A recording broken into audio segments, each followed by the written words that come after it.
Store and recall. We're going to be taking a look at how to store numbers, how to bring them back, which is recall, and how to recall your last answer. Beginning with storing numbers. Your calculator can store numbers in a maximum of 10 destinations, namely from numbers 0 to 9. Assume a user has just performed the following computations. 8 multiply 365 equals 2920 is what you see on your screen. Now you would like to store this number because you might want to use it for a later calculation.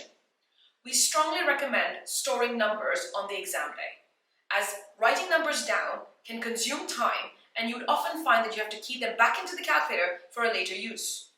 So to store this number, you can press the button STO to the left and then select your preferred destination. We're going to be choosing number 1 as our destination to store. As mentioned, numbers once stored can be recalled for later use. So I'm going to go ahead and clean my calculator screen to show you how I can bring it back. For that, we're going to press the CE button. Now, you're in a position to bring the numbers back. To recall the number, just press the RCL button, which you can find just underneath the Store button. Once you press the RCL button, you must select the same destination where you stored your number, and that was 1. Notice, you've just recalled your last saved number, which was 2920. Very often, students ask us, what happens if you store a number in the same destination where a previous number was stored? Well, the previous number will be overwritten by your new number being stored. Please remember, the previous number cannot be recovered once a new number has been stored in its same destination, because the new number effectively overwrites the previous number. It is for this reason that one does not need to clear the calculator of all stored numbers.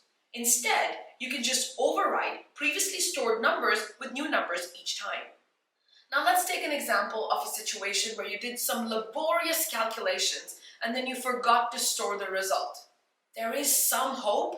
If you would like to recover a last computation, you can just press the second button and press the equal to sign, which stands for ANS, which is answer.